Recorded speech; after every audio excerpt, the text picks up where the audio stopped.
Greetings, this is Fred Barstein, CEO and founder of TPSU. I'm here in Jacksonville at the University of North Florida conducting a program with our adjunct lecturers, Keola, Elobt.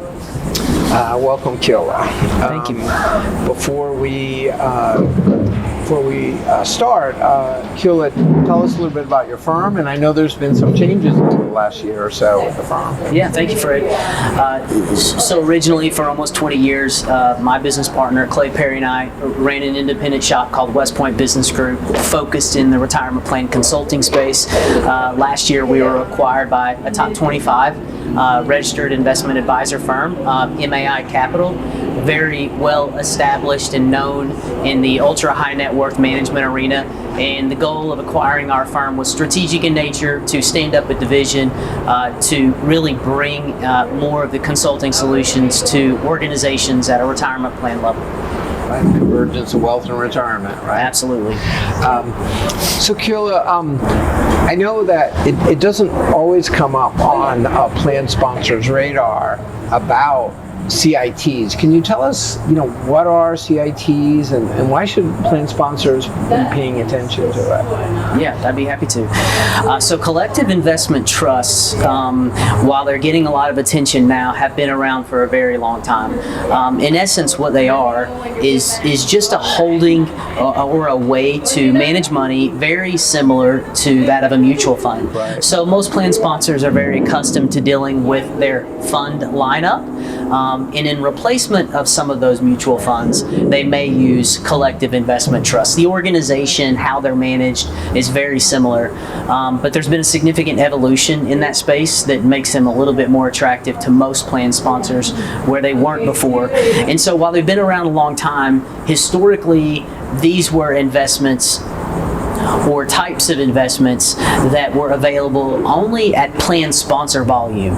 So days in the past when it was a pension fund and the organization maybe had hundreds of millions of dollars in the pension plan and had one particular mandate, they may look to find a manager and create a deal with a specific manager that was better from an expense standpoint than the mutual fund counterpart. And they were able to arrange that deal in the form of a collective investment trust because the plan sponsor themselves had the volume sufficient that the investment manager would want to make that deal. So for example, XYZ mutual fund may have been available to the manager for 0.6%, but the plan sponsor said, if we have a lot of assets here, we want a better deal than your mutual fund deal, so give us this deal in the collective investment trust nature. So fast forward to the last decade, these collective investment trust arrangements have now moved away from the plan sponsor's volume dictating the arrangement of the deal, and now have moved to larger advisor firms and us aggregating our volume with specific managers and building these collective investment trusts.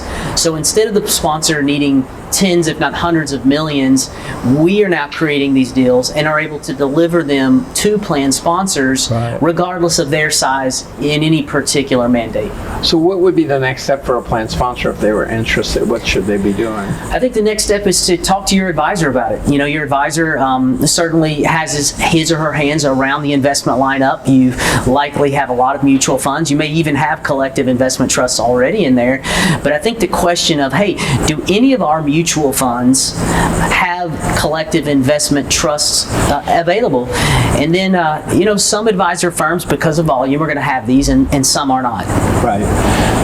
So final question, why should a plan sponsor attend a TPSU? What's the value for them? And I know it's a lot of work for your group. Why do you do it? We do it. We think it's a great opportunity for us to coalesce our partners in a room, pull some of that intellectual capital out of people that have been in the industry in different capacities, not only for the participants, the plan sponsors, but for us as well. It's a great opportunity for us to hear the challenges of plan sponsors.